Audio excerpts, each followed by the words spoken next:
bagaimana kebijakan kendaraan bermotor dihadapkan secara face-to-face dengan orang buka durian. Ini kan gitu loh. Iya. Jadi itu udah ini yang bahaya. Itu udah framing ya. Framing. Nah, apakah dampak-dampak ini bagian dari kesalahan konten kan tidak tahu juga. Jadi sekarang kan banyak muncul politisi-politisi yang pola berpikirnya adalah friend or foe, teman atau musuh. Kalau tidak sesuai dengan saya berarti musuh. Ini kan membangun pola pikir dikotomis yang menurut saya juga tidak oke untuk sebuah masyarakat demokratis ya.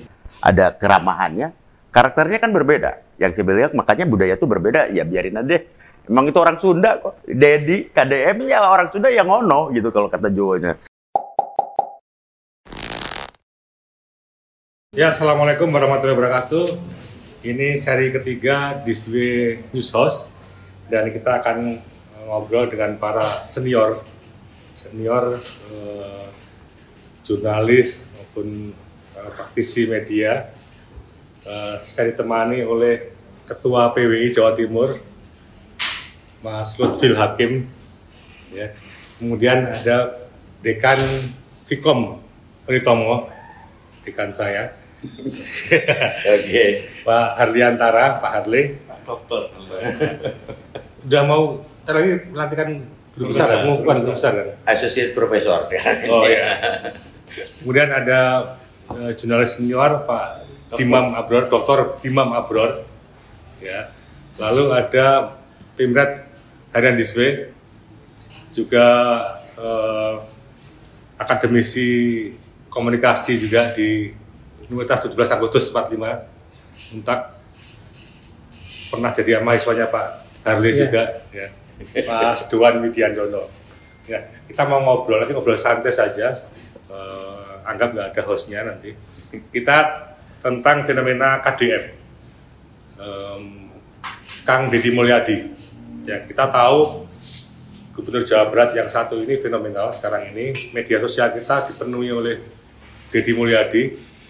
Sampai saya coba tadi masuk ke ChatGPT, sebutkan kebijakan Deddy Mulyadi, itu muncul ada 35 kebijakan.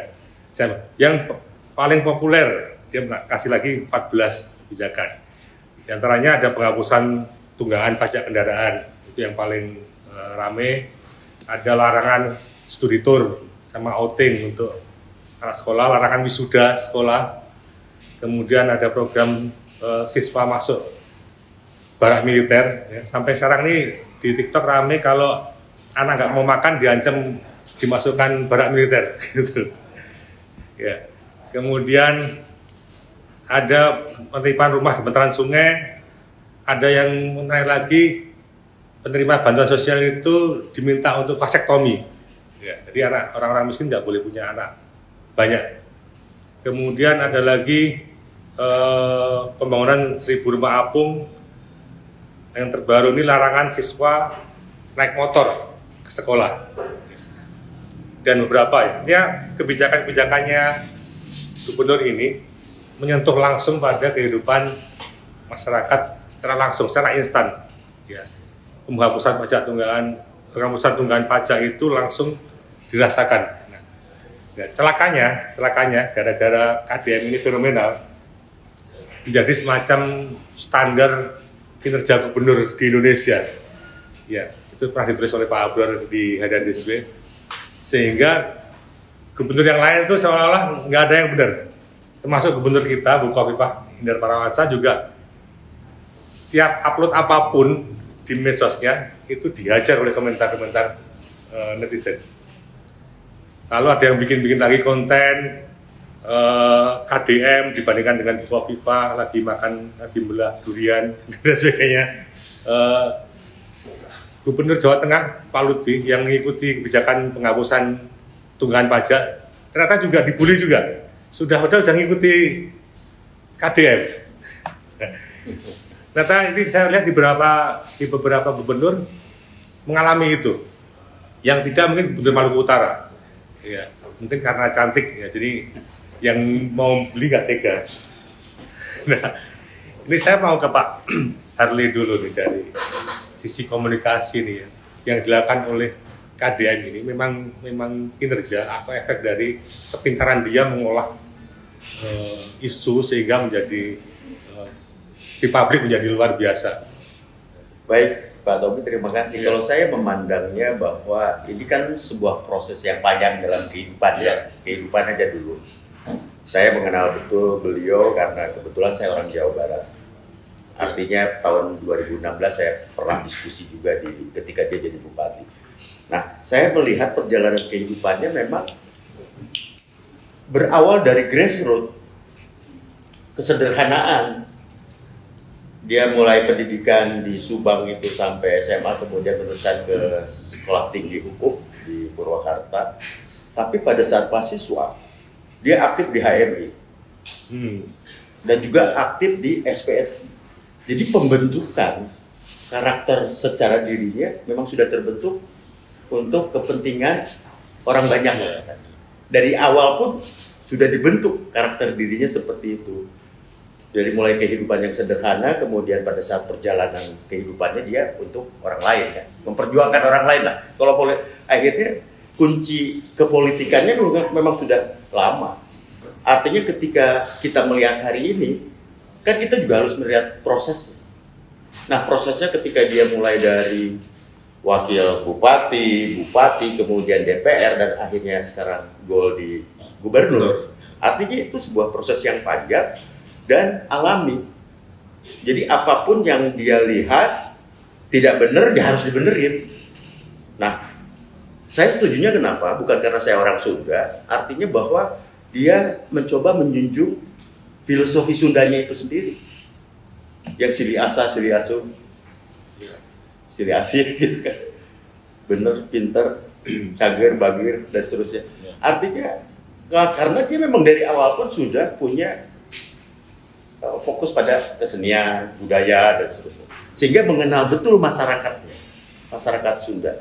Nah, ternyata ketika proses itu didukung oleh teknologi digital, karena komunikasi politik itu sendiri kan menyampaikan pesan-pesan apa yang dia lakukan melalui aktivitinya kan. Aktivitinya itu real, nyata. Pahamnya realitas jadinya. Artinya, kalau dia melakukan adalah berarti melakukan kebenaran. Hal-hal yang benar.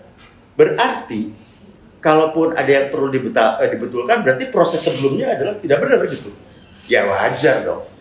Artinya ini adalah menggugah masyarakat dan yang berdampak pada kebijakannya sendiri. Saya sebagai itu, dia senang dengan masyarakat bagaimana gotong royong, akhirnya care terhadap kehidupan itu sendiri, mulai dari kebersihan tadi, kebijakan. Nah kemarin saya ketika lebaran saya pulang memang betul, kebijakan pajak itu disambut baik.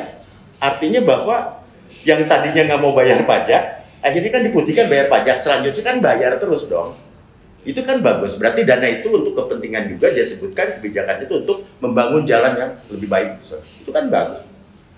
Nah, jadi fenomena ini adalah realitas kehidupan menurut saya. Bagus. Indonesia menurut saya akan menjadi benar. Terlepas tadi Pak Tommy bilang itu berdampak pada yang lain, ya nggak masalah dong kalau untuk meniru hal yang baik. Berarti juga di daerahnya juga nggak benar gitu. Ya hajar aja udah gitu. Jadi kebaikan gitu loh. Artinya ini sih saya melihat bahwa ini kan karakter. Terlepas nanti di celah-celah di peraturan dan undang-undang kan bisa aja yang menjahili, bisa aja kan namanya juga meneropong, mengamati dan seterusnya celah-celah itu. Kemudian tapi dia fakta kok. Ngomong tentang kebarak militer pun karena memang dia melihat keluhan-keluhan masyarakat yang ada. Sehingga DPR Farel pun ngomong, saya enakannya dia anak muda, dia mengerti kehidupan. Bagaimana kalau Dedi sendiri itu adalah dia kenapa menjadi bapak aing, karena dia tempat mengeluh masyarakat. Jadi kedekatan dengan masyarakat tinggi juga di masyarakat, tapi general umum, tidak hanya dalam kelompok-kelompok tertentu, sama semua gitu. Dan yang paling penting, dia cerdas. Dia punya kompetensi komunikasi yang bagus. Coba kalau ngomong, dia nggak pernah mikir, berarti sudah ada dalam dirinya sendiri. Pengalaman, experience. Jadi problem solve-nya jelas. Dia menggunakan, kalau saya dari sisi akademis adalah menggunakan beberapa cara berpikir. Analysis thinking, idealis thinking. Jadi idealisnya ada, pragmatisnya ada, analisanya ada, dan akhirnya utuh menjadi integrated thinking. Jadi berpikir dari banyak aspek sehingga memunculkan solve-nya dari problem-problem itu sendiri dengan cepat loh. Jadi udah nggak ada basa-basi, nggak perlu meeting, saya ketemu wali kota, bupati, apa problemnya? Oke, selesainya begini-gini kan cepat.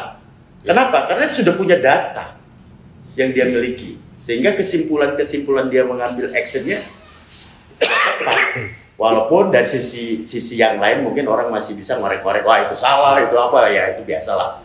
Hidup ini kan selalu ada dua kutub, negatif, positif, laki, perempuan, siang, malam, setuju, tidak setuju, nggak masalah. Seperti kata Om Gus Dur, perbedaan adalah sesuatu yang indah. Nah, itu yang harus di... Kalau Pak Abdur melihat KDM ini gimana? Iya, saya kan waktu ada rapat dengan DPR kan Gubernur Kaltim menyebut ini Gubernur konten kan, dan viral. Ya di sini ada juga sih wakil wali kota konten kan. Mulai caci. Lebih dulu caci. Lebih dulu caci sebenarnya. Ya, lebih dulu caci, tapi mungkin kalah cerdas aja. Jadi memang media itu dari dulu kan, ini bahasanya wakil gubernur Jawa Timur Gus Ipul. Di media itu kan orang yang kerja kelihatan nggak kerja, atau yang nggak kerja kelihatan kerja ya di media itu kan. Nah, kalau saya melihat KDM tadi, saya kira Kak Harley sudah banyak menyampaikan poinnya. Tetapi yang ingin saya lihat satu dari sisi media, ya kan, kita sebagai orang media melihat itu dari sisi media. Kemudian tadi leadership style, saya kira saya setuju banget. Leadership stylenya dia punya karisma, punya satu yang khas nih di situ. Tapi juga coba kita lihat juga dari peta yang besar bahwa ini kan birokrasi, kemudian ada kita ini sekarang demokrasi kita di Indonesia ini lagi seperti apa gitu. Kalau dari media kan begini. Deddy Mulyadi ini memang betul-betul sudah terdesain ya, sehingga kemudian inisial namanya KDM pun ini kan saya nggak tahu dulu aja, saya tahunya KD saja. Kalau saya kenalnya DA, yang terkenal itu DA, di Mama Abror. Jangan DI loh ya. Kita punya KDW, Kang Duan Widiandono. Jadi itu sudah didesain by design. Kan sekarang ini orang-orang seperti kalau Jokowi misalnya, Jokowi Dodo jadi Jokowi, SBY sangat terkenal, AHY sangat terkenal.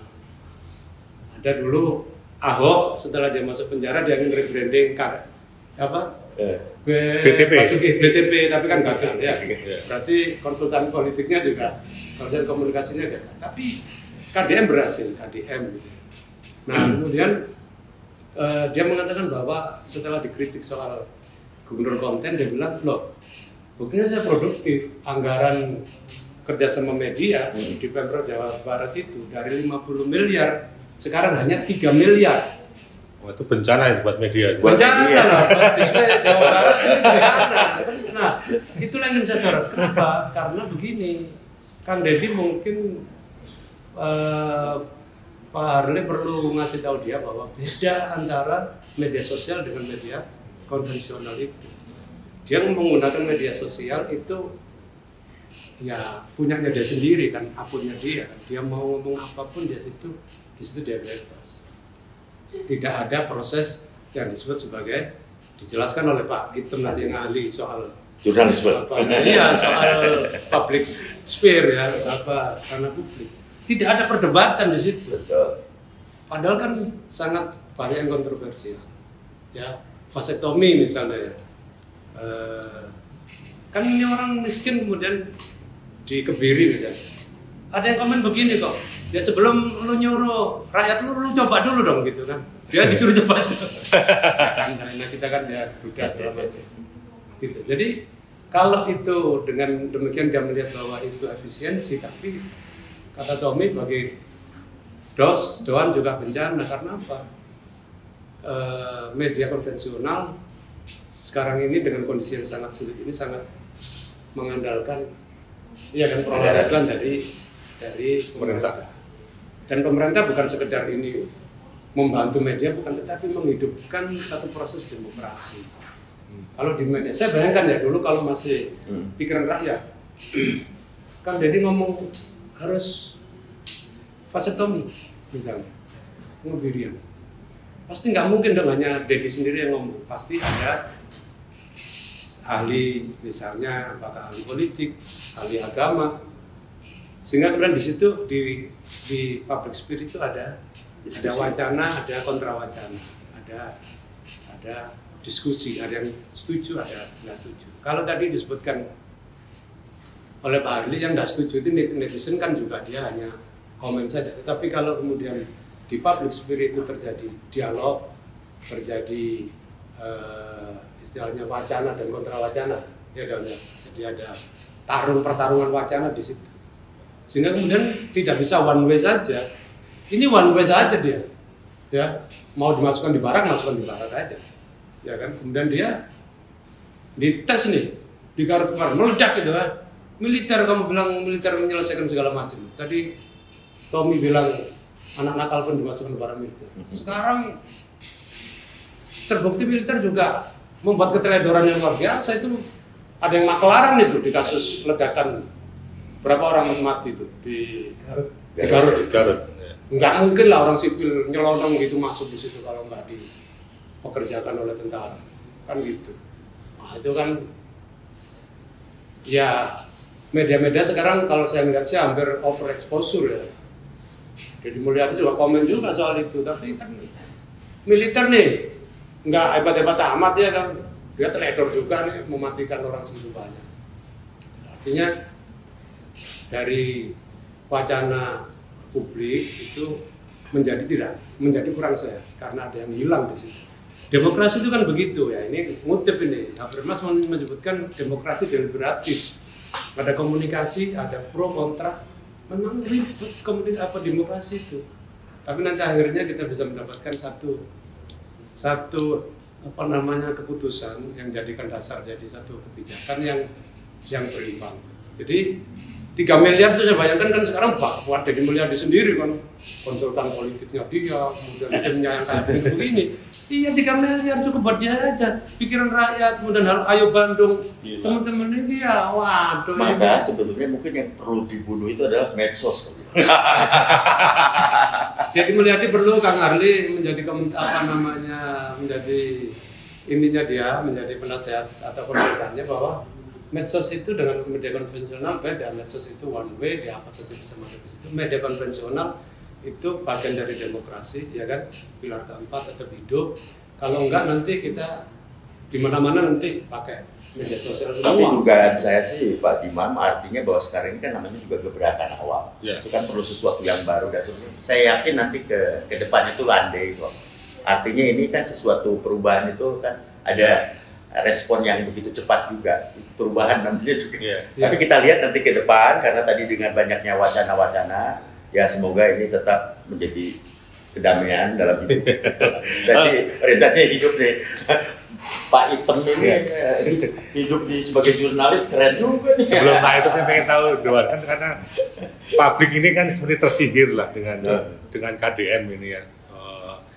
Pokoknya semua yang dibilang KDM itu sampai media-media mainstream pun mengambil videonya untuk diupload di media masing-masing. Reaction karena risetnya besar. Iya. Publik begitu senang sekali, sangat senang. Nah ini akan bisa lama atau ini tren aja sih sebenarnya gitu. Jadi yang harus kita apresiasi ke Deddy Mulyadi adalah kecerdasan beliau memilih saluran informasi yang saat ini memang sedang dijadikan rujukan utama masyarakat untuk mendapatkan informasi melalui media sosial. Itu menurut saya pilihan yang oke di zaman digital seperti ini. Yang harus kita waspadai adalah bagaimana pemanfaatan media sosial Deddy Mulyadi yang terlalu besar ini membuat dia sangat dikdaya, sehingga media sosialnya itu menjadi satu-satunya rujukan atau parameter kebenaran gitu, yang tidak memunculkan ruang untuk diskusi publik. Apalagi sekarang kan banyak muncul politisi-politisi yang pola berpikirnya adalah friend or foe. teman atau musuh. Kalau tidak sesuai dengan saya berarti musuh. Ini kan membangun pola pikir dikotomis yang menurut saya juga tidak oke untuk sebuah masyarakat demokratis ya. Terlalu hitam putih. Padahal kita tahu di antara hitam dan putih itu there is 50 shades of grey. Ada ruang-ruang abu-abu yang sangat banyak. Nah, media ternyata tidak berani muncul di ruang abu-abu itu. Media sekarang siapa berani mengkritik Deddy Mulyadi? Bisa habis nanti media sosialnya. Dihajar oleh netizen. Nah, itu menurut saya yang juga harus diwaspadai. Saya setuju dengan Pak Apro bahwa ya media massa atau media konvensional harus tetap bisa memposisikan diri sebagai ruang untuk mengkritik Deddy Mulyadi sebagai figur pemimpin publik. Itu tetap harus bisa dikritik. Kalau dia sudah sedemikian dikdayanya dan sampai tidak bisa dikritik, nah itu menurut saya juga bahaya. Apalagi kita ingat bahwa pola-pola belusuan, pola-pola masuk ke gorong-gorong, pola membetulkan jalan yang rusak langsung itu pernah dilakukan oleh Jokowi. Dan dulu kita tahu betapa orang sangat kepincut dengan Jokowi. Nah ternyata dalam perjalanan waktu ya ternyata yang dulu kepincut menjadi tidak kepincut. Nah ini yang menurut saya perlu diwaspadai juga dan perlu juga dibangun ruang kritik oleh media massa, Pak Item. Bahwa media memang harus tetap berani mengkritik apapun risikonya. Asal tetap proporsional dan faktual. Pak Item kan waktu peringatan Hari Pers di Gladi kan menyampaikan bahwa Jawa Timur ini beda dengan Jawa Barat. Nah, ini kan yang saya katakan sebenarnya apakah kemudian gubernur-gubernur ini harus mengikuti yang dilakukan oleh KDM ini? Saya kira begini ya, jadi kita tidak bisa memungkiri bahwa melakukan agak kenceng cerdas, main cerdas. Saya kira bolehlah sebagai inspiring ya, inspirasi buat siapapun, terutama pemimpin. Itu kalau dia tampil sebagai pribadi, Deddy Mulyadi. Tapi jangan lupa, yang melekat pada dirinya itu ada jabatan yang namanya gubernur. Jadi publik nanti susah membedakan mana ini dia sebagai YouTuber, sebagai tukang konten, mana dia sebagai pengambil kebijakan. Karena terus terang, apa yang disampaikan, siapapun saya kira ya, kalau dia menggunakan medsos, tentu lebih kepada komunikasi ini, lebih kepada kepentingannya. Sehingga apa, kemudian kalau dia itu, yang melekat pada dirinya itu adalah pejabat, pengambil kebijakan, maka kemudian substansi dari kebijakan itu ternisbikan, bahkan menafikan kebijakan yang substansial dibanding narasi satu arah yang tentu lebih pada membela dirinya. Ini saya kira yang mesti dipahami betul.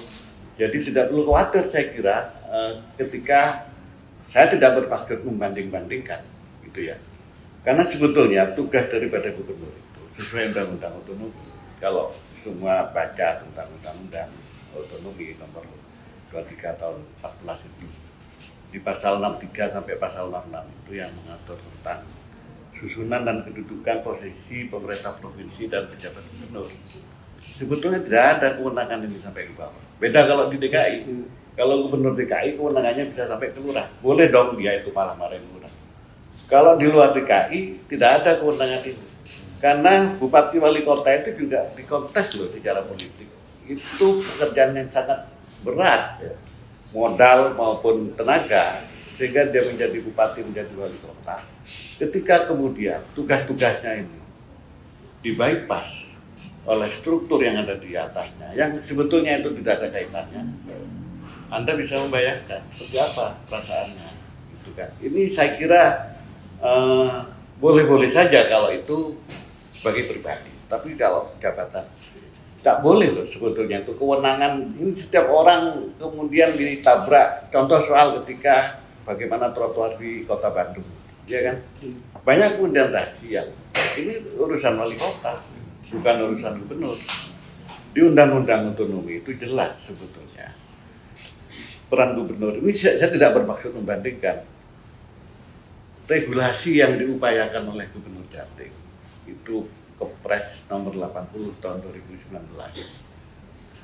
Itu judul kepresnya itu berbunyi percepatan pembangunan ekonomi Jawa Timur. Itu ada beberapa item tentang pembangunan strategis berdasarkan zona kawasan. Jadi mestinya pemerintah provinsi, pemerintah yang ada di atasnya kabupaten kota ini, mestinya hanya menjadi penyambung. Dia harus memilih kebijakan-kebijakan yang strategis. Kalau misalnya pertumbuhan ekonomi secara keseluruhan itu boleh dikatakan tinggi, tapi kalau di tracing kemudian ada disparitas yang tinggi antara kabupaten satu dengan kabupaten yang lain, maka sebetulnya di sini pentingnya jabatan provinsi itu untuk membuat sambungan-sambungan. Dia bikin hub. Kalau misalnya kita lihat contoh misalnya Jawa Timur ini sektor industri olahan itu mengkontribusi besar sampai 31% terhadap PDRB. Gitu. Kenapa ini kemudian tidak ditularkan kepada daerah-daerah yang lain, terutama daerah-daerah yang memiliki kolam laut, ya sehingga di situ nanti dibuat pelabuhan supaya transportasi barang itu bisa lebih memutar secara lebih merata kan begitu. Itu seharusnya tugas-tugas yang dilakukan oleh gubernur sesuai undang-undang, tidak langsung berhubungan dengan rakyat karena kewenangannya tidak ada di situ dia. Gitu. Sementara apa yang dilakukan oleh salah satu gubernur yang mungkin Anda sebutkan tadi, ini banyak berhubungan langsung dengan kehidupan rakyat yang memang kemudian boleh dong masyarakat curiga gitu kan. Ini sebetulnya untuk substansi kebijakan yang menyeluruh buat kepentingan Jawa Barat secara utuh atau hanya kepentingan. Kepentingan ini kan bisa disebut manipulatif sebetulnya terhadap alat komunikasi yang lebih ke arah personal, membangun persepsi, membangun opini bahwa apa yang disampaikan itu adalah yang paling benar. Itu saya kira sesuatu yang membahayakan bagi kehidupan demokrasi. Maka itu saya kira perlu disampaikan kepada pejabat gubernur yang lain, tidak perlu takut, karena sebetulnya apa yang dilakukan oleh gubernur tersebut itu tidak sesuai dengan tupoksinya. Ini bagi orang yang paham, ini justru naif saya kira, gitu ya. Jadi ini urusan minuman oplosan, memang publik itu memang perlu dibantu, perlu dibela oleh kekuatan-kekuatan, termasuk jabatan gubernur ketika hal-hal yang bersifat populis. Ini apakah kemudian bisa mengubah kebijakan secara keseluruhan ketika yang case by case yang diambil itu, gitu, itu saya sangat seyakin-yakinnya dia tidak akan mengubah karena ini sesuatu yang sistemik. Tak bisa kemudian saya mengurus sesuatu yang ada di sini, padahal persoalan yang semacam ini adalah persoalan nasional, persoalan provinsi. Ini yang harus dilakukan oleh pejabat itu. Harus dipilih betul mana kapasitasnya dia sebagai gubernur, mana kapasitasnya dia sebagai youtuber, mana kapasitasnya dia sebagai tukang konten.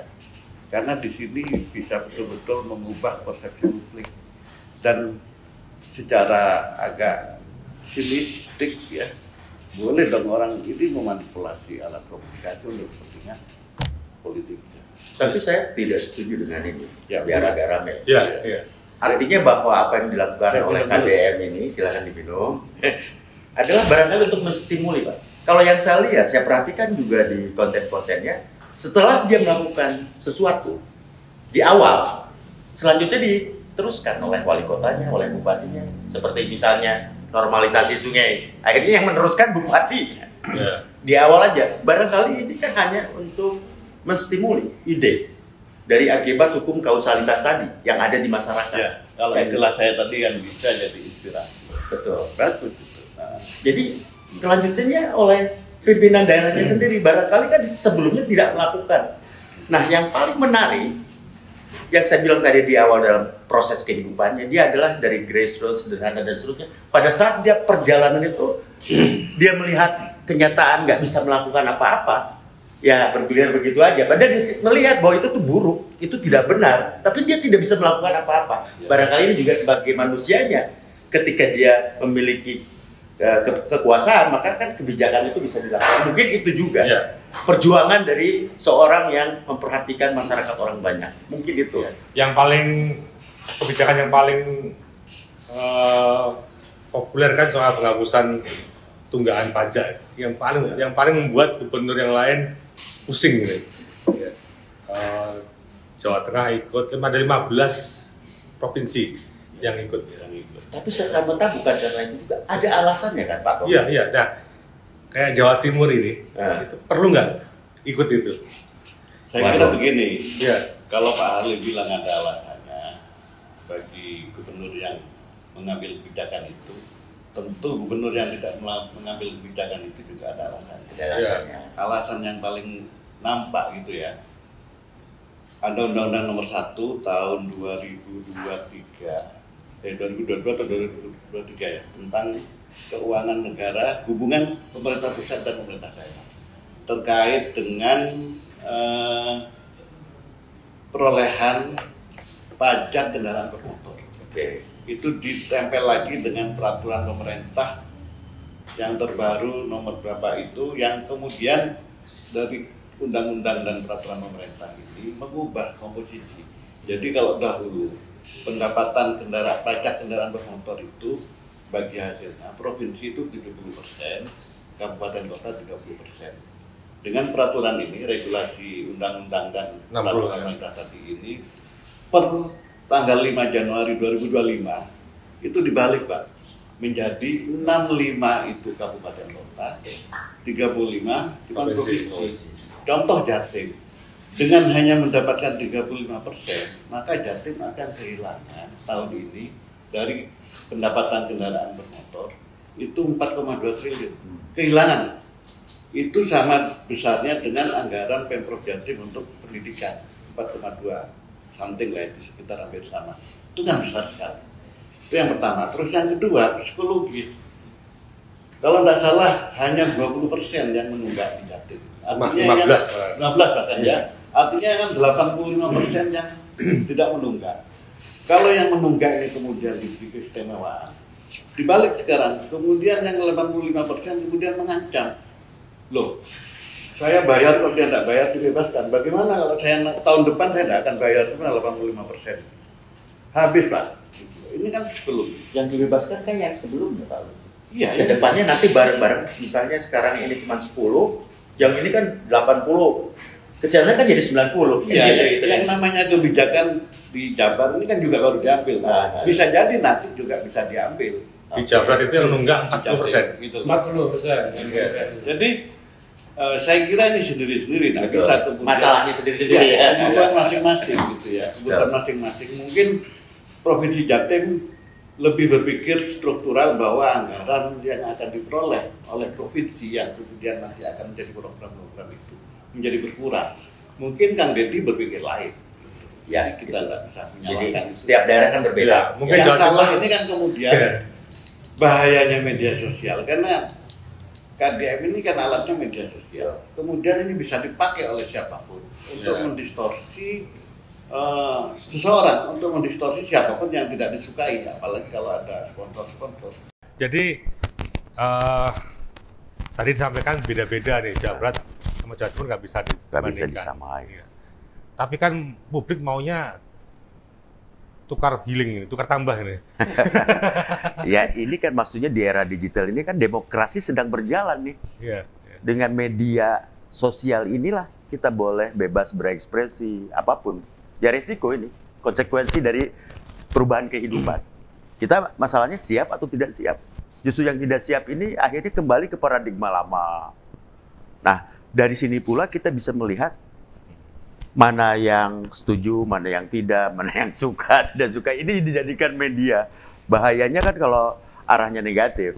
Yeah. Tapi kan kita ingin kehidupan yang damai, tentram, itu kan harus positif. Nah, tapi ini yang harus kita ini ciptakan. gubernur yang lain ini, kayak Jawa Timur misalkan, itu harus membuat gebrakan yang setara, walaupun beda jenisnya, atau yaudahlah, Bukovic biar dengan relnya yang selama ini aja, gayanya selama ini aja. Ini kan Deddy Mulyadi ini karakter orang yang populis, dia lebih suka. Sekarang populismenya malah banyak. Pemimpin yang populis mengambil kebijakan untuk tujuan-tujuan supaya populer kan.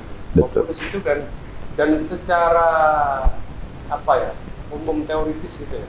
Populisme itu pasti nanti dia akan ada cost-nya, akan ada trade off-nya, ada yang dikorbankan. Biasanya itu begitu proses demokrasinya.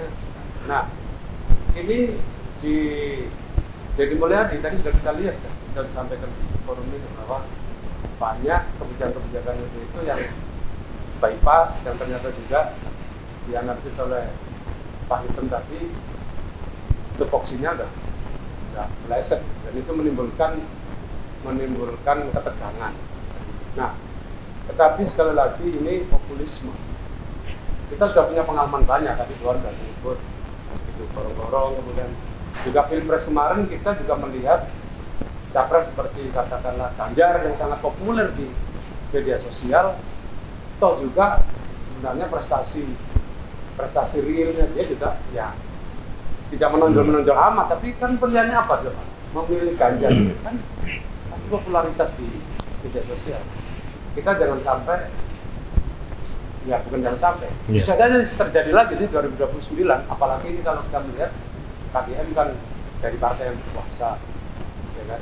Sehingga kemudian sangat mungkin ada desain-desain, ya, political design atau brand design yang mengarahkan ke sana. Sehingga kemudian ya rakyat ini kan paling mudah ya, sodori oleh hal-hal sifatnya teatrikal, sifatnya hal-hal yang begitu orang senang, tetapi yang substansial yang seperti dilakukan oleh misalnya di Jawa Timur atau di daerah lain, ya, itu tidak kelihatan. Biasa aja gitu. Karena tidak tidak ada apa namanya elektoral apa hasil elektoralnya tidak kelihatan.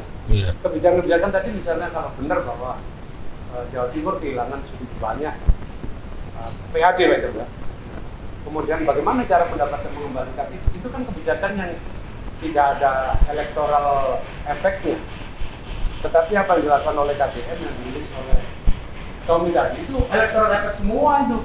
Jadi langsung pasti efek semua, elektoral semua, efek elektoral. Nah itu yang kita harus waspadai. Kemudian apakah kepentingan publik yang tadi disampaikan oleh Kang Andri itu betul-betul kepentingan rakyat atau dari rakyat yang mana? Ternyata kan kalau kita lihat tadi data mengenai MPR ya, maksudnya penunggak pajak itu ya di Jawa Timur tidak signifikan, sehingga di situ, nah kembali lagi, nah bagi Kofifa tidak ada elektoral efeknya, meskipun tadi ada analisis dari segi pemasukan pendapatan, tetapi bagi KDM elektoral efeknya besar. Iya, 40% penduduk Jawa Barat itu besar. Kan apalagi kita ini kan politik gentong babi ya. Jadi apa namanya, gentong babi dalam artian ya membuat kebijakan publik dengan menggunakan uang publik tapi untuk kepentingan politiknya dia, kepentingan popularitasnya dia. Ini politik gentong babi ini ya sudah kita semua tahu lah, pansos macam-macam itu kan sebenarnya bagian dari politik gentong babi. Jadi bolehlah media sosial ini menjadi hype ya, rame gitu. Publik ya, kita ini tugas kita ini memberi apa namanya pendidikan politik pada publik, menyadarkan Betul. bahwa memilih pemimpin itu ya tidak hanya sekedar popularitas, tapi bagaimana kualitas. Tapi yang paling menarik lagi, ini sebetulnya yang hebat tuh apa? Kalau dari sisi komunikasi ilmu komunikasi, markomnya keren. Jadi pemilihan konten-konten mungkin dari digital. Ya 3 miliar karena saya bisa mendapatkan markom internasional, Pak. Saya punya 3 miliar, Pak. Jadi orang itu pinter karena pegang duit. Betul. Begini juga, memang Kang Deddy itu sudah populer. Tapi dengan jabatan gubernur itu, semakin apa yang disampaikan itu makin nendang.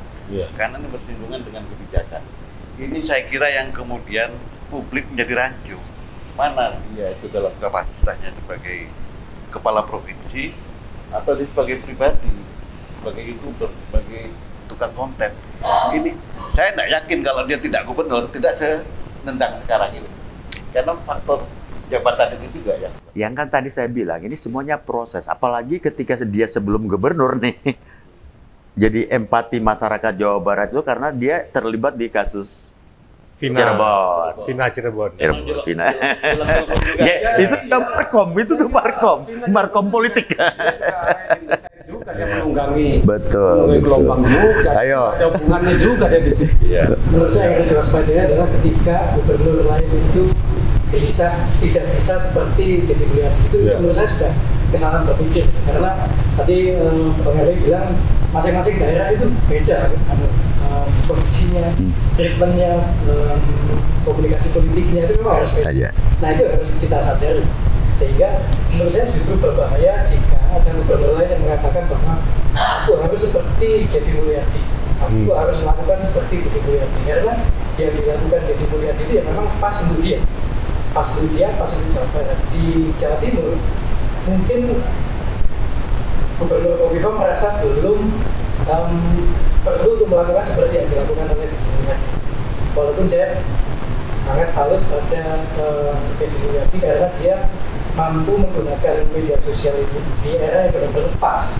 Ini kan era monetizing attention, dan monetizing itu bukan hanya sekedar dia mendapatkan duit dari konten-kontennya itu, tapi mendapatkan capital untuk politik kedepannya itu yang sudah kelihatan jelas.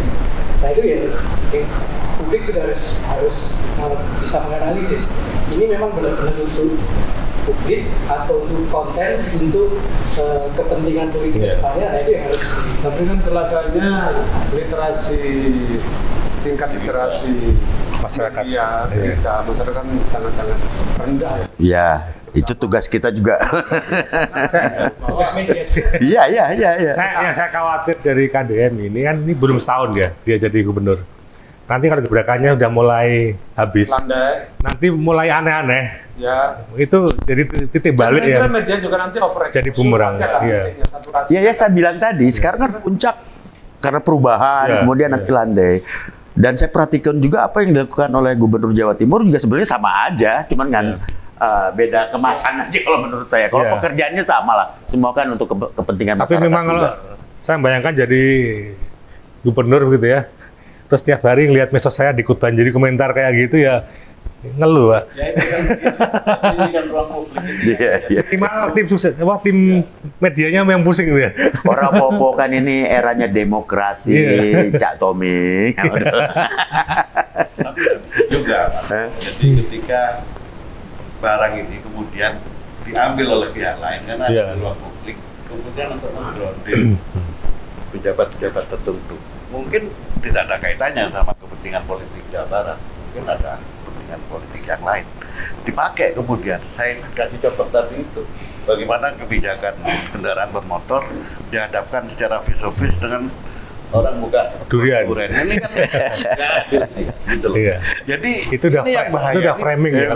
Framing. Nah, apakah dampak-dampak ini bagian dari kesalahan konten kan tidak tahu juga kan publik kan memang ya, karena betul. perlu redefinisi menurut Pak Dokter tadi bagaimana kehidupan di era modern ini. Ini ilmunya doang tadi itu bahwa sekarang ini artinya YouTube atau TikTok ataupun medsos yang itu juga kreatif Pak.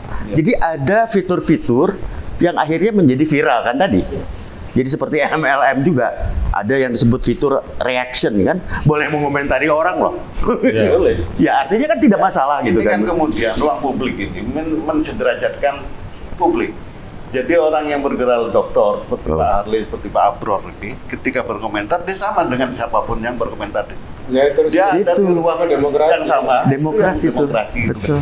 Tapi ini yang kemudian menjadi pembelajaran. Tapi juga itu bisa dikonstruksi Pak Harley. Maaf gitu kan. Misalnya ada aksi gitu ya. Kemudian ada beberapa yang kemudian wah ya Allah, tolong melindungi pimpinan kami, orang yang baik, yang ini kan saya kira belum tentu itu murni gitu kan, dan itu kadang-kadang sama gitu kan. Nah itu bahayanya ruang publik ini kan. Kemudian jadi tadi itu tugas literasi digital, literasi media, yang pada akhirnya juga ini kan berpengaruh pada iklim demokrasi kita. Itu pemerintah punya peran di situ, makanya itu harus diingatkan itu. Bila perlu ya Mendagri mengingatkan atau ya. Tapi sekarang udah di stop Pak. Misalnya anggaran dia, maksudnya begini, itu kalau misalnya anggarannya dia karena 3 miliar saja dari 50 miliar kemudian dia merasa itu efisiensi, media-media konvensional di Jawa Barat itu akan mati, dan juga media nasional juga lah. Sekarang kalau kita melihat, ya sekarang ini coba playoff, namanya kok saya nanya Pak Item ini keren banget namanya right sizing. Ini wrong sizing yang benar. Pak right sizing bagaimana? Ngumpulin pemecatan begitu banyak. Apa penyebab pemecatan di media-media? Ya kayak fenomena KDM ini, belanja dari Media. stimulus dari negara, dari pemerintah tidak ada, semakin dikurangi karena efisiensi. Kemudian serangan dari media sosial, belum lagi artificial intelligence, nanti pasti siswa juga nggak perlu lagi lah punya kru banyak-banyak karena semua bisa diatasi sama artificial intelligence. Nah, ketika kemudian menjadi korban dari disrupsi politik, disrupsi media, disrupsi teknologi, Betul.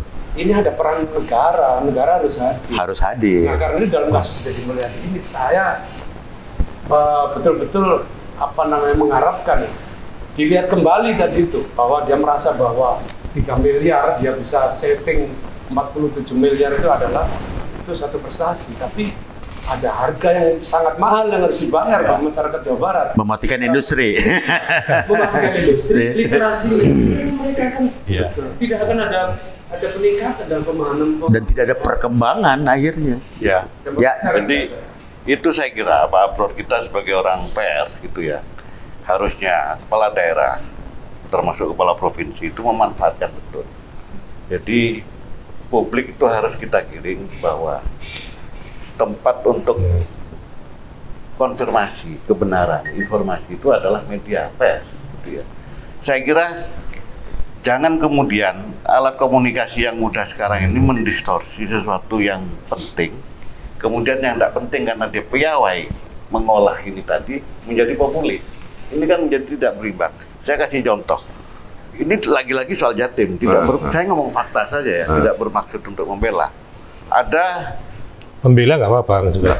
Saya media, nggak boleh. Orang Jatim sih normal-normal aja kok. Saya nggak mau. Jadi kita harus netral.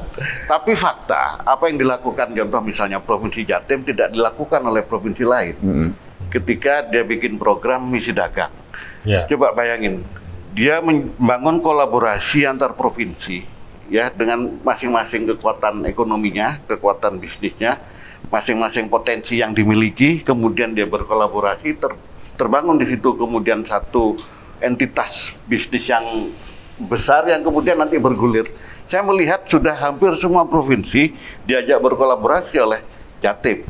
Ini tidak dilakukan oleh provinsi lain. Saya bisa mengatakan dengan sangat sederhana, sebetulnya apa yang dilakukan oleh Gubernur Jatim itu membantu lebih dari separuh tugas Presiden dalam konteks bagaimana menguatkan Menjadi hub tadi. menjadi hub. Makanya Jatim kemudian membuat ini baru namanya Gerbang Nusantara Baru. Saya kira itu tidak berlebihan karena sudah dilakukan. Ini kan program-program langkah-langkah strategis yang dilakukan itu bahkan di atas kapasitas gubernur. Ini tidak populer sama sekali karena tidak dimainkan, tidak diolah, tidak dimanipulasi. Iya, makanya itu tugas media untuk mempopulerkan, Pak Kaitam. Makanya itu saya kira, saya minta kepada teman-teman media, harusnya yang strategi-strategi seperti ini itu dicoba untuk disampaikan kepada publik bahwa tugas daripada kepala provinsi itu adalah tugas-tugas yang strategis. Betul. Dia harus membangun hub-hub, dia harus mengungkit sesuatu yang kecil di antara pemerintah di bawahnya itu untuk menjadi setara, untuk menjadi besar juga. Itu saya kira yang paling penting. Tapi Jawa Timur sih saya pikir juga masih membutuhkan media lah. Gitu kan. Iya. Dan memperhatikan. Bu Gubernur masih memperhatikan kok. Jadi jangan meniru Jawa Barat, jangan. Iya. Itu juga kembali lagi ya. Iya. Jadi kan misalnya Pak Item dari menyebut misalnya membuat terobosan-terobosan juga. Dan kita juga menunggu juga. Artinya gini loh, semua gubernur, semua kepala daerah, semua politisi, selama mereka itu politisi, mereka melakukan orkestrasi untuk kepentingan pencitraan. Iya, ada kepentingan lah ya.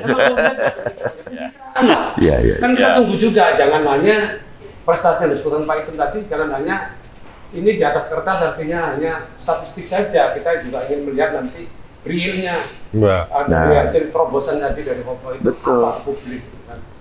Dalam hal ini juga saya kira semua gubernur, Kofifa juga melakukan pencitraan dengan caranya dia sendiri ya kan. Dengan cara dia tidak melalui Khofifah mungkin dia tidak akan meniru, misalnya apakah kita semua harus meniru KDN? Kata Khofifah, buat apa gue niru lo? Gue udah punya cara sendiri.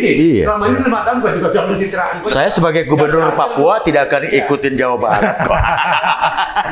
Ini bukan soal bagaimana memanfaatkan alat, tapi bagaimana cara menjalankan tugasnya. Iya. Kalau kita, tapi tadi loh kalau kita kembalikan bahwa masing-masing gubernur itu, masing-masing kepala daerah, masing-masing selama mereka itu adalah politisi, mereka punya cara tersendiri untuk melakukan. Setuju.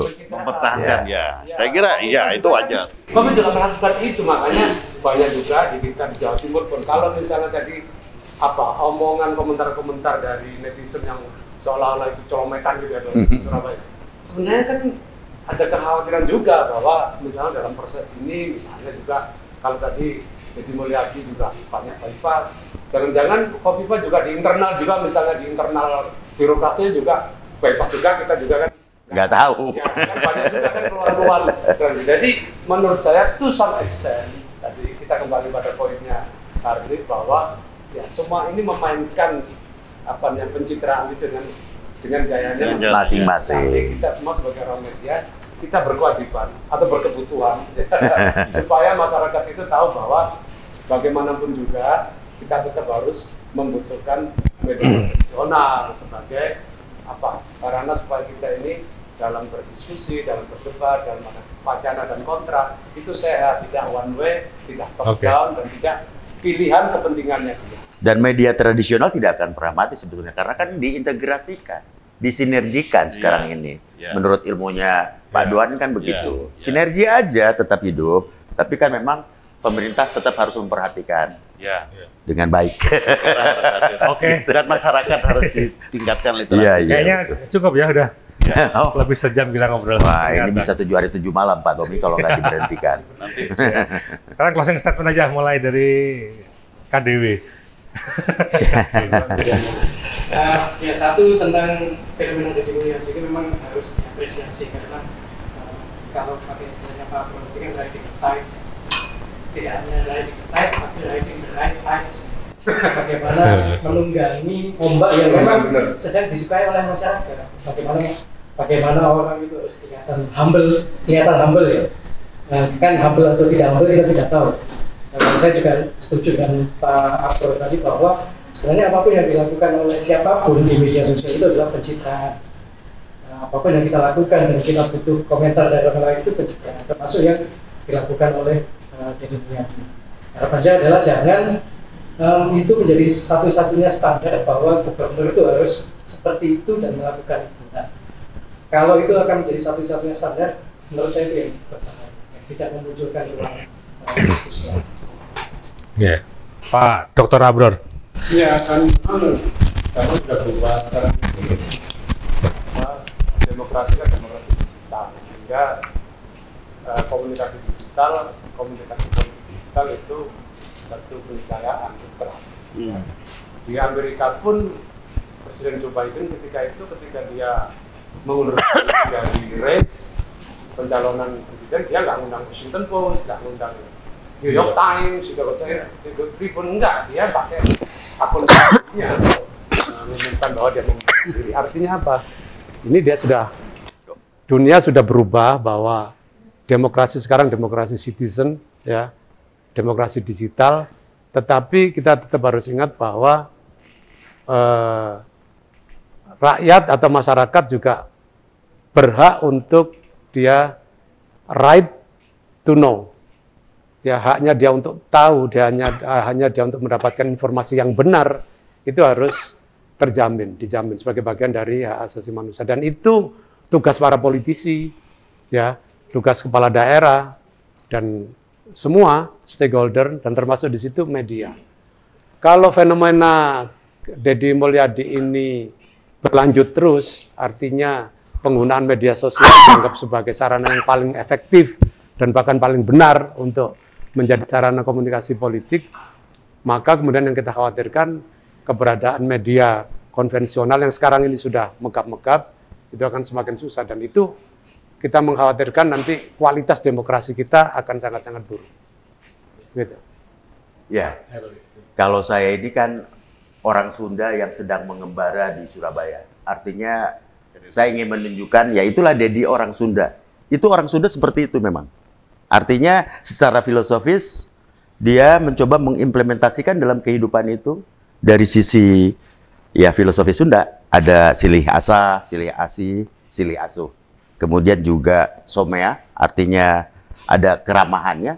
Karakternya kan berbeda. Yang saya lihat makanya budaya itu berbeda, ya biarin aja. Emang itu orang Sunda kok. Dedi, KDM ya orang Sunda yang ngono gitu kalau kata Jawanya. Kemudian belum tentu. Makanya jangan takut dan jangan panik gitu para pimpinan daerah yang lainnya. Itu ya memang itu Sunda. Itu dari sisi filosofis. Kemudian dari sisi karakter memang ada beberapa dari kesundaan itu ramah dan sopan, salah satunya lemah lembut, humoris, santai, gotong royong, menghargai tradisi, cinta alam, dan adaptif. Itu sudah tercatat dalam karakter orang-orang Sunda. Dan yang paling penting dan menarik bagi saya, dia sekarang akhirnya mengekspresikan kecintaan terhadap kesundaannya itu sendiri, yang terimplementasi dalam gaya kepemimpinannya. Ya itulah orang Sunda, seperti itu. Jadi pemimpin daerah yang lain nggak usah khawatir dan nggak usah panik. Jadilah menjadi diri Anda sendiri gitu loh. Untuk bisa membangun daerahnya masing-masing. Gaya Sunda itu sama Solo pasti beda, Pak? Beda. Jadi enggak, kalau Jawa sih sebetulnya hampir ada kesamaan ya, ada adabnya juga, ada kesopanan ramah tamah. Kemudian dari sisi bahasa juga mungkin ada kesamaan. Endingnya akan beda kan? Pasti endingnya beda. Kalau ini kan Jember gitu. Pak Abror dari mana coba? Surabaya asli. Tandes. Ya saya pikir itu aja. Artinya saya juga sangat berapresiasi pada Gubernur Jawa Timur dengan khasnya. Saya juga dia punya kekhasan loh yang sekarang tidak kita ungkap aja. Kalau kita ungkap tentang Gubernur Jawa Timur juga banyak hal-hal yang baik yang bisa diekspos dengan baik dengan program secara pemerintahannya maupun secara karakter pribadinya. Dia juga dekat kok dengan masyarakat. Dan sudah melakukan 5 tahun. Ya, artinya seperti itu dan sudah terbukti gitu. Cuman ya media-media aja mungkin belum dikasih apresiasi untuk bisa mengekspos apa yang dilakukan oleh Jawa Timur. Oke, semuanya akan menjadi baik dan damai. Amin. Itu. Ya, ini ruang publik ya. Jadi ruang publik ini sensitif sekali. Mudah-mudahan apa yang dilakukan oleh siapapun memanfaatkan. Saya tidak mengatakan memanipulasi ruang publik melalui komunikasi digital secara sengaja hanya untuk kepentingan sesaat popularisme pribadinya. Mudah-mudahan ke depan juga dengan konten-konten yang lebih struktural, apa yang harus dilakukan oleh pejabat gubernur misalnya, apa saja yang harus dilakukan ketika di Undang-Undang Otonomi itu sebetulnya sudah sangat berubah sekali fungsi di Susduk, di susunan dan kedudukan pemerintah provinsi dan pejabat gubernur itu sebetulnya adalah fungsi koordinasi. Cuman memang di pasal 6 berapa itu ada komanya sekaligus kepala daerah. Nah, sekaligusnya ini yang tidak benar, kemudian dikontes secara politik yang kemudian wilayahnya menjadi wilayah politik. Tentu butuh hal-hal yang bersifat popularitas. Tapi jangan lupa bahwa fungsi koordinasi ini yang harus betul-betul dijalankan. Karena itu bagian dari amanah undang-undang, amanah rakyat juga.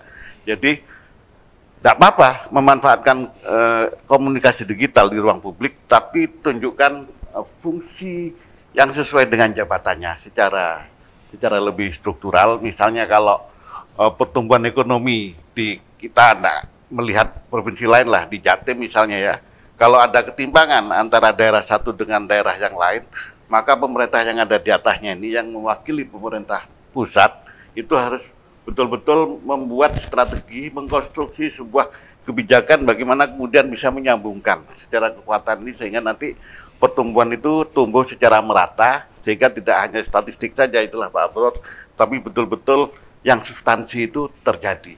Ini saya kira butuh kejujuran dari siapapun yang menjadi pejabat. Oke, terima kasih Pak Hitem, Pak Adri, Pak Abror, Kang Bulat. Jadi Anda bisa komentar di channel ini. Ini tidak kita ngobrol, sharing dengan basic ilmu kita. Dan sampai jumpa pada Display News Boss seri berikutnya. Terima kasih. Assalamualaikum warahmatullahi wabarakatuh. Waalaikumsalam. Oke, Pak. Oke, terima kasih.